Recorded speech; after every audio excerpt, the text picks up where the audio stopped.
நம்ம சேனலில் பயோகிராஃபிலாம் பார்க்குறோம். அந்த வகையில் இன்றைக்கி யாருடைய பயோகிராஃபின்றதை தான் போச்சு கெஸ் பண்ணியிருப்பீங்க. ஆமாங்க, யூடியூபர் உதயா சுமதியை பற்றி தான் எல்லாரும் இந்த வீடியோவில் பார்க்க போகிறோம். இவங்களை பற்றி பார்க்கறதுக்கு முன்னாடி இது வரைக்கும் யாரெல்லாம் நம்ம சினி சமூகம் சேனலை சப்ஸ்கிரைப் பண்ணலையோ அவங்க எல்லாரும் மறக்காமல் சப்ஸ்கிரைப் பண்ணிட்டு பக்கத்தில் இருக்க பெல் ஐக்கனையும் மறக்காமல் ப்ரெஸ் பண்ணிடுங்க. உதயா சுமதி இவங்க தான் இப்போ பார்த்தீங்கன்னா சோஷியல் மீடியாலே ரொம்ப ட்ரெண்டாக போயிட்டு இருக்காங்கன்னே சொல்லலாம். மதுரையே கலக்குன ஒரு காது குத்து விழானா இவங்களுடைய மகனுடைய காது குத்து விழா தான். இதில் நிறைய யூடியூபர்ஸ் கலந்துக்கிட்டாங்க. ஸோ எந்த இடத்துல இவங்க ஆரம்பிச்சாங்க அப்படின்ட்டு நிறைய பேருக்கு ரொம்ப நல்லாவே தெரியும். கணவர் இல்லாமல் ஒரு பெண் சொசைட்டியை வாழ்றது ரொம்ப பெரிய விஷயம். அதையும் தாண்டி அவங்க மீடியாவில் இருக்காங்க அப்படின்னும் போது அது ரொம்ப பெரிய விஷயமா தான் இப்போ பார்த்துக்கப்படுது. ஏன்னா அவ்வளோ நெகட்டிவிட்டிஸ்ங்க. இது எல்லாத்தையுமே கடந்து தான் இப்போ அவங்க ஒரு ஷார்ட் ஃபிலிம் பண்ணியிருக்காங்க, படங்கள் பண்ணியிருக்காங்க. அவங்களுடைய பர்சனல் லைஃப்பில் நிறைய க்ரோத்தை பார்த்துட்டு வராங்க.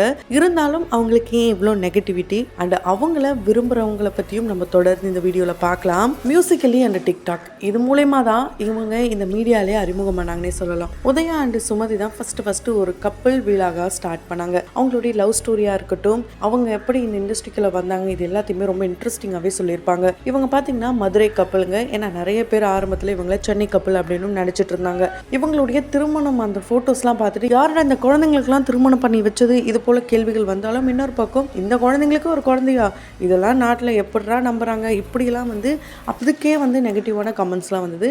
இருந்தாலும் அதெல்லாம் தாண்டி உங்களுக்கு ரொம்ப பிடிக்கும், நீங்கள் ஒரு க்யூட்டான கப்பல், நீங்கள் அடுத்தடுத்த லெவலுக்கு போனோன்ட்டு இவங்களை ப்ரைஸ் பண்ணுற நிறைய கமெண்ட்ஸ் வந்துட்டே தான் இருந்தது. இப்படி இவங்களுடைய லைஃப் சூப்பராக ஸ்டார்ட் பண்ணியிருந்திருக்காங்க. இவங்களுடையது காதல் திருமணம் தான். சுமதியை பார்த்தீங்கன்னா அவங்களுடைய குடும்பத்தில் அவங்க அப்பாண்ட அண்ணன் சப்போர்ட் தான் ரொம்ப அதிகம். அம்மாவுடைய பாசம் இவங்களுக்கு கிடைக்கவே இல்லை அப்படின்றத இவங்களே சொல்லியிருக்காங்க. அதாவது இவங்க 6th காலேஜ் படிக்கிற வரைக்கும் ஹாஸ்டலில் தங்கி தான் படித்தாங்களாம். இவங்க ரொம்ப கிராமத்தை சேர்ந்தவங்களாம். அதனால டவுன் பக்கம் வரும்போது பார்த்து நடந்துக்கணும், இது இருக்கு அது இருக்குன்ட்டு இவங்க அப்பா இவங்கள பயமுறுத்தியே வளர்த்துருக்காருன்னு தான் சொல்ல முடியும். இப்படி பயந்து வளர்ந்த பொண்ணு college 3rd year final year முடிக்கும் போது இவங்க உதயாவை திருமணம் பண்றாங்க. இந்த திருமணம் பார்த்தீங்கன்னா நல்லா ஸ்டார்ட் ஆயிருக்கு.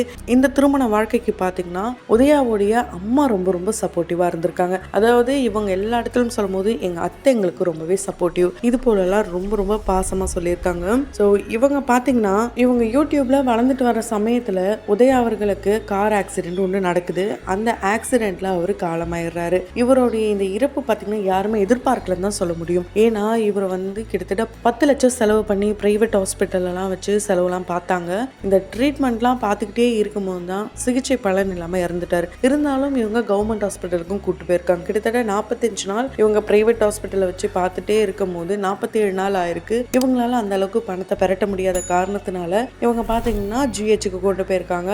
அதை பார்த்துட்டு தான் என்னது இவனை ஜிஹெச்ல கொண்டு போறியா, நாங்கள் இந்த இடத்த விட்டாச்சு, நாங்கள் கண்டிப்பாக இவனை காப்பாற்றுவோம்னு சொல்லிட்டு ஒரு கப்பல் என்ட்ரி ஆகுறாங்க. அவங்க யாருன்னு பார்த்தா பாலா அண்ட் ஃபேமிலி. இப்போ வரைக்கும் சுமதிக்கும் அவங்களுடைய குழந்தையான ஷாம்க்கும் ரொம்ப ஒரு சப்போர்ட்டிவான ஃபேமிலி அப்படின்னா அது அவங்க ஃபேமிலி தான். ஆனால் இவங்க 3 பேரும் இருக்கிறதையே தவறாக இந்த உலகம் பேசிட்டு தான் இருக்கு. அதை எதையுமே இவங்க காதல வாங்கல. ஏன்னா சுமதி கூட சமீபத்தில் இந்த 100% நான் ஒரு குடும்பத்தை நம்புறேன்னா அது இவங்க 2 பேரும் தான். ஏன்னா என்னுடைய மாமியார் குடும்பமா இருக்கட்டும், இல்லை என்னுடைய குடும்பமா இருக்கட்டும், எல்லாருமே என்னை விட்டு போன சமயத்தில் எனக்கு ரொம்பவே சப்போர்ட்டிவா இருந்தது இவங்க 2 பேரும் தான். அதனால கண்டிப்பா எனக்கு இவங்க 2 பேரும் எப்பவுமே இருப்பாங்கன்னு நம்புறேன் அப்படின்னு சொல்லி ரொம்பவே எமோஷனல் ஆயிருப்பாங்க. அது மட்டும் இல்லாம ஃப்ரெண்ட்ஷிப் ஒருத்தவங்களுடைய வாழ்க்கையில மேலையும் கொண்டு போகும், கீழையும் கொண்டு போகும். அந்த மாதிரி இவங்களை அடுத்தடுத்த லெவலுக்கு கொண்டு போறதுல ஒரு முக்கிய பங்கு வகிக்கிறது இவங்களுடைய நட்பும். ஏன்னா இப்போ நடந்த இந்த காது குத்து விழால பாத்தீங்கன்னா நிறைய கப்புள் விலாக்ஸ் யூடியூபர்ஸ் பாத்தீங்கன்னா இவங்களுக்கு ரொம்ப சப்போர்ட்டிவா இருந்தாங்க. அண்ட் இவங்களும் அழுவும் போது எல்லாருமே ரொம்ப எமோஷனல் ஆயிட்டாங்க. அண்ட் பாக்குற ஆடியன்ஸ் கூட அழுதுருப்பாங்கன்னு சொல்ல முடியும்.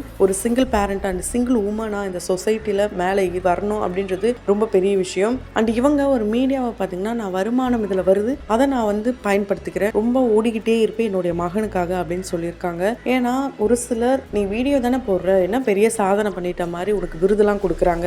இங்கே எவ்வளோ பெண்கள் தனியாக இருந்து கூலி வேலை பார்த்து அவங்களுடைய பிள்ளைகளை படிக்க வைக்கிறாங்க, வளர்க்குறாங்க, இதில் என்ன உனக்கு பெருமைன்ட்டு நிறைய பேர் இவங்களை நெகட்டிவாகவும் பேசியிருக்காங்க. இருந்தாலுமே இவங்க பண்ணுற அந்த வீடியோவை இவங்களே தான் வந்து எடிட் பண்ணுறது, இவங்களே தான் எல்லாத்தையுமே பண்ணுறாங்க அப்படின்னும் போது அதுக்கும் ஒரு திறமை வேணும். ஸோ இவங்களுடைய திறமையை இவங்க இந்த வீடியோ மூலயமா காட்டிட்டு வராங்கன்னே சொல்லலாம். அது மட்டும் இல்லாமல் தப்பாக பேசுகிறவங்க தப்பாக பேசிட்டு தான் இருக்க போகிறாங்க. அப்படி இருக்கும்போது எதுக்காக நான் அவங்கள பற்றி கவலைப்படணும்? அண்ட் நான் வந்து ஒரு விடோவாக இருக்கேன்ட்டு நிறைய பேர் என்னை இந்த சுப நிகழ்ச்சிகளுக்கெல்லாம் வந்து கூப்பிட்றதே இல்லை. அப்படியே கூப்பிட்டாலும் நான் ஒதுங்கிப்பேன். எதுக்கு அங்கே போயிட்டு இதை பண்ணாத அதை பண்ண 4 பேர் முன்னாடி என்னை அசிங்கப்படுத்தணும்? அதை நான் ஏன் கேட்கணும்? நான் அதனால் அவங்கள அவாய்ட் பண்ணிவிட்டு எந்த இடத்துக்கு நான் போகணுமோ, எந்த இடத்துல நான் இருந்தால் அவங்க நல்லா இருக்கணும்னு நினைக்கிறாங்களோ அந்த இடத்துக்கு மட்டும் நான் போவேன் அப்படின்ட்டு ரொம்ப தெளிவான பதிலாக சொல்லியிருக்காங்க.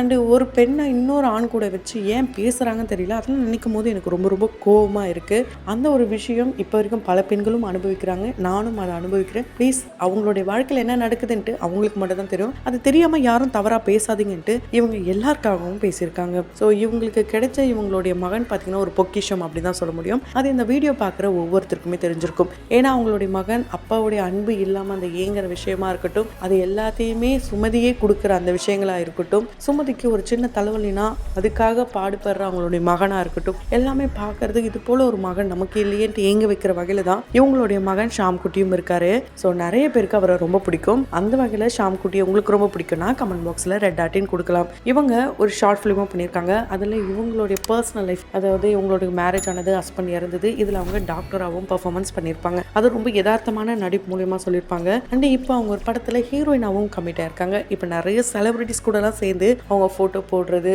அண்ட் வீடியோஸ்லாம் போடுறது நிறைய விஷயங்கள் பண்ணிட்டு இருக்காங்க. இவங்கள நிறைய பேர் செகண்ட் மேரேஜ் பண்ணணும் அப்படின்லாம் இவங்க கூட இருக்கிறவங்களே சொன்னாலும் இவங்க ஆல்ரெடி ஒரு செகண்ட் மேரேஜ் பண்ணிட்டாங்க. அதுவும் அன்பு அப்படின்ற ஒரு நபர் கூட திருமணம் ஆச்சு. அந்த வீடியோலாம் சோஷியல் மீடியாவில் வைரலாகவும் ஆச்சு. ஆனால் அந்த வீடியோ வரைக்கும் மட்டும்தான் நமக்கு தெரியும். அதுக்கப்புறம் பார்த்தீங்கன்னா அவங்க 2 பேரும் சேர்ந்து வாழல. ஏன்னா உதயா இறந்து ஒரே மாதத்தில் இவங்க வந்து இந்த மாதிரி ஒரு முடிவு எடுத்ததை பார்த்து நிறைய பேர் இவங்க தவறாக பேச ஆரம்பிச்சிட்டாங்க. உண்மையான காதலாக இருந்தால் இப்படி தான் பண்ணுவாங்களா? இது போல கேள்வியெல்லாம் கூட கேட்டாங்க.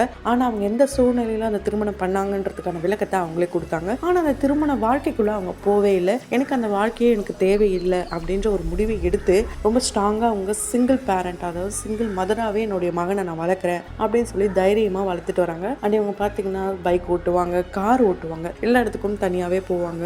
ரீசெண்டாக இவங்க பாலியல் சர்ச்சையில் கூட சிக்கினாங்க. அதுக்கு ஆதாரம் இருந்தால் காட்ட சொல்லுங்கள். யாரெல்லாம் என் மேலே குற்றச்சாட்டு வச்சாங்களோ அவங்க மேலே நான் கம்ப்ளைண்ட் பண்ணியிருக்கேன், கமிஷனர் ஆஃபீஸ்க்கே நான் போயிட்டேன் அப்படின்னு சொல்லி ரீசெண்டாக ப்ரெஸ் மீட்லாம் கொடுத்தாங்க. அந்த அளவுக்கு ஒரு தைரியமான ஒரு பெண்ணாகவும் வள வந்துட்டு இருக்காங்க. ஸோ ஒரு முறை தான் 2வது திருமண வாழ்க்கை இவங்களுக்கு செட் ஆகல. ஆனால் இவங்க கூட இருக்கிற எல்லாரும் பார்த்தீங்கன்னா பேராக இருக்கிறத பார்த்துட்டு இவங்களுக்கு சப்போர்ட் பண்ணுற நிறைய பேர் இவங்க மேலே அக்கறை வச்சு நீங்கள் இன்னொரு மேரேஜ் பண்ணலாமே, ஷாம் குட்டியும் வளர்ந்துட்டு வரால, நீங்கள் இவ்வளோ தனிமையில் இருக்கக்கூடாது இப்படிலாம் சொல்கிறாங்க. ஏன்னா இவங்களை தனிமையில் இருக்கும் போது ரொம்பவே எமோஷன் ஆகுறாங்க, அழுறாங்க.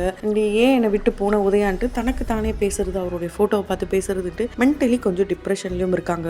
அது எல்லாத்துக்கும் இவங்க என்ன சொல்லியிருக்காங்கன்னா, கண்டிப்பாக வந்து எனக்கு இந்த செகண்ட் மேரேஜ் பண்ணணும்னு நினைக்கும் போது ரொம்ப பயமாக இருக்குது. ஏன்னா என்னையும் என்னுடைய மகனையும் அவங்க எப்படி பார்த்துப்பாங்கன்னு தெரியாது. அண்ட் அது மட்டும் இல்லாமல் திரும்பவும் எனக்கு இந்த ஒரு கஷ்டம் வருமோ அந்த ஒரு பயம் எனக்கு இருக்குது. அதனால் வாழ்க்கையில் என்ன நடக்கும்னு எனக்கு தெரியாது. நடக்கும் போது எல்லாம் பார்த்துக்கலாம். இப்போ என்னுடைய மகனுக்காக மட்டும்தான் நான் வாழ்கிறேன் அப்படின்றத இவங்க ரொம்ப ஸ்ட்ராங்காகவே சொல்லியிருக்காங்க. இவங்க அவங்களுடைய வாழ்க்கையில் நிறைய ஏமாற்றம், துரோகம் இது எல்லாத்தையும் கடந்து தான் வந்திருக்காங்க. ஏன்னா இவங்க கூட ஒரு சில காரணங்களுக்காக இருந்து விட்டு போனவங்களும் சரி, இப்போ இவங்க இந்த நிலைமையில் இருக்கிறத பார்த்துட்டு இவங்க கூட ஒட்ட வந்தவங்களும் சரி. ஸோ இது எல்லாமே வந்து வாழ்க்கையே புரட்டி போட்டுச்சுன்னே சொல்லலாம். மீடியாவில் இருக்கிறவங்க எல்லாருமே தப்பு பண்ணுறவங்க கிடையாது அப்படின்றதுக்கு உதாரணமாகவே இவங்க இருந்துட்டு வராங்க.